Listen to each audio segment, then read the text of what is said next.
So it's been widely reported in the media that lots of opinion polls are stating that we're on course for a Labour Party government at the next general election. And this general election is looking to take place later in 2024. Now, nothing's certain. Who knows which party will in fact be our next government? But if you read lots of sort of right-wing press mainly, they're stating that a Labour Party government could spell disaster for your retirement savings. Now, I'm not here to argue any political views or which party is better for government, but what I do want to do is look at the facts. What have the Labour Party actually said they will do with pensions if they were to get into government? And what did they in fact do the last time they were in government? And make sure you watch the end of the video, because I've got a little tip at the end that's going to stop any worries. If you're worried about the next kind of government and messing around with your retirement savings, you don't need to be. So stay tuned to the end to find out what that little tip is. My name's Carl Roberts. I'm a regulated chartered financial advisor.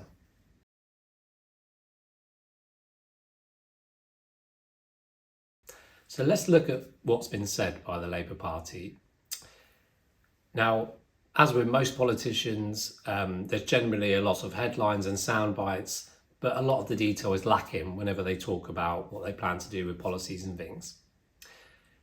If we start with the state pension, interestingly, Labour have refused to commit to the current triple lock for the state pension. And if you're not aware what the triple lock is, it's how they increase the state pension every year. So everyone's entitled to a government state pension as long as you paid in enough national insurance contributions over your working lifetime. The triple lock means that the state pension will increase in payment every year by the higher of inflation, average earnings, or 2.5%. So this has been quite valuable to pensioners over the last few years. But Labour has said they can't commit to protecting that. Interestingly, the Conservatives have also said that post the election, they cannot commit to that either. So yeah, we'll have to wait and see what's in the manifestos for that. So moving on to more personal pensions, the potential new Labour Chancellor, Rachel Reeves, has said that they plan to carry out a full review of the pension system if they were to get into government.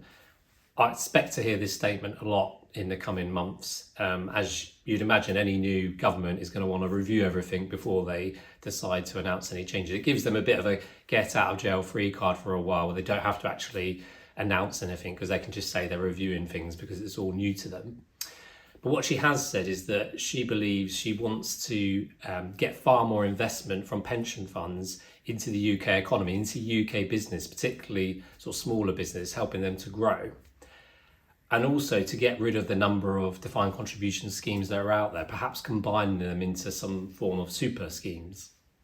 So this kind of all sounds good in theory, but there's a danger when governments tinker and try and manage pension providers too much. There's a reason why most people's retirement savings isn't fully invested into UK companies, and particularly UK smaller companies. The UK economy is only a very small part of the global economy. Global capital goes all around the world, so why would you not want your pension savings to be invested globally? Investing your retirement savings into smaller companies doesn't sound the most safest thing to do. Smaller companies tend to be at far more risk of going bust than larger companies.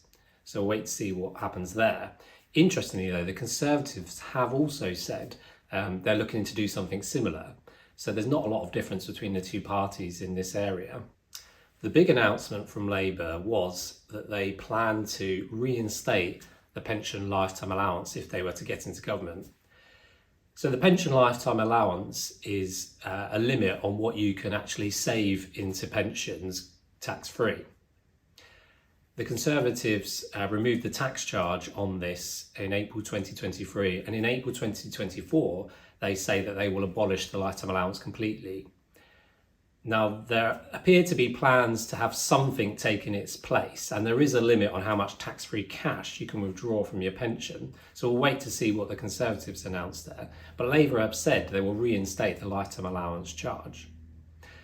Now, this may be difficult to do because it could cause panic in the retirement savings market. Lots of people might all of a sudden start to kind of cash in their pensions because they think Labour are going to bring this back. Also, lots of doctors in the NHS have quite large pension schemes, and this would impact them. So we may find that lots of doctors start to retire early. So again, this could all have negative impacts on the economy. So once we get into the nitty gritty, Labour would have to really look at the potential downsides to doing that. Even if they did bring it back as it was, it resets us back to before April 2023, which is not long ago. So we've been used to that anyway. So it just puts us back to where we were. So as I said earlier, we're light on the detail at this moment in time. I'm sure we'll find out more information about Labour plans as we get closer to an election, and the manifestos will be important to look through to see what they're promising. But at the end of the day, it's all speculation at this time. So although the media can come up with these headlines of disaster or what they plan to do, no one knows for sure.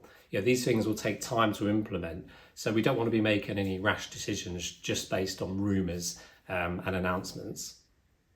So let's turn our attention to the last Labour government, which started back in 1997, and see if we can get a sense of what they did with pensions and retirement savings back then. Now, there's no guarantee that they'll follow similar lines this time around, but it just gives us a feeling and a bit of interest into what the last Labour government did.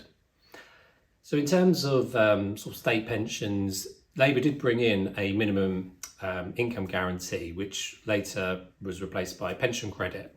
So this was trying to uplift a lot of sort of low earners in retirement and get them out of poverty. There was a big issue at the time with lots of pensioners described as living in poverty. So Labour tried to raise the income levels of these pensioners by bringing in these minimum income.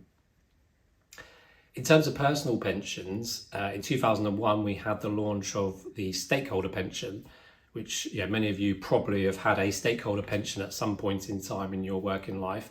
And these were really designed to encourage more people to save on their own for retirement. And they were actually offered to businesses, so businesses could set these up on behalf of their employees, particularly smaller businesses, because it was generally quite complicated to set up a pension scheme for staff. This started to make it much more simpler. It was a bit of a preview to the kind of auto enrollment that we've got now. Now, these stakeholder pensions were meant to be much simplified pensions, much lower charging. There was a kind of cap on what the provider could charge, and also they had to start to offer these kind of default investment strategies, so people could get their money invested in something, even if they didn't understand where to invest. There was something available, and they could start to contribute and see these pensions and the values. Now, stakeholder pensions have pretty much been superseded by the generally much cheaper open market pensions that we have today anyway. The market just kind of got much more competitive and brought charges and simplified pensions overall. Probably the biggest change in pensions for a long time was back in 2006 when it was announced pensions simplification. So before this time, pensions were very complicated. I mean, you may think they're complicated now still, and they are to a degree, but there was around 8 different tax regimes before 2006. So you'd have pensions that had different tax rules applied to them. So it was quite horrendous, but once it got to 2006, pension simplification, it brought in one tax strategy for all types of pensions. And along with it came the lifetime allowance and the annual allowance that we know today.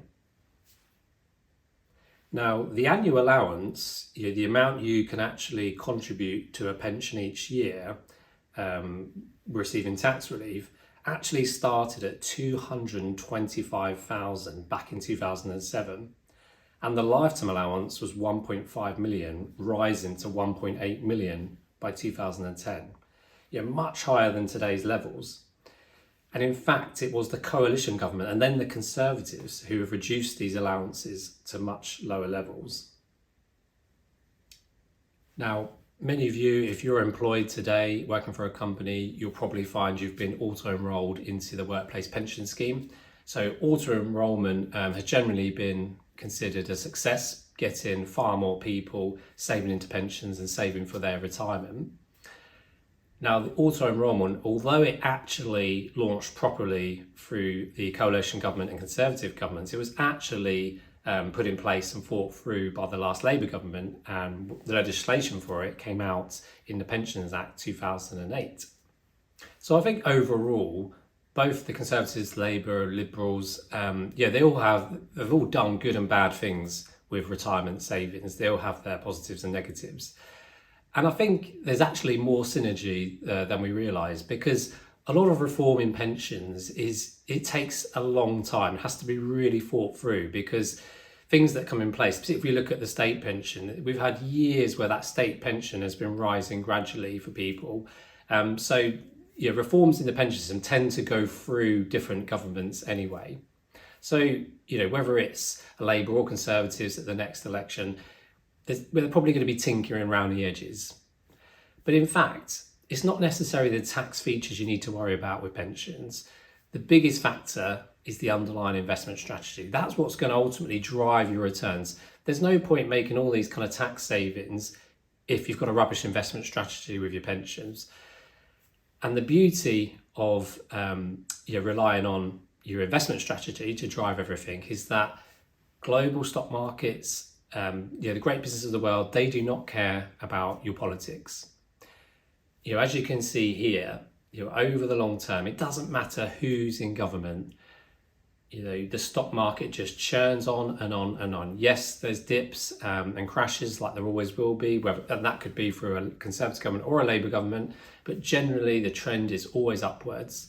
The declines are temporary, the advance is permanent. I hope you found this video useful.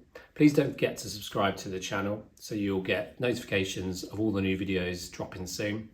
There's also a big back catalogue of different retirement investing videos on the channel, which you can look through, and hopefully that will help answer any questions you have. Until next time, take care.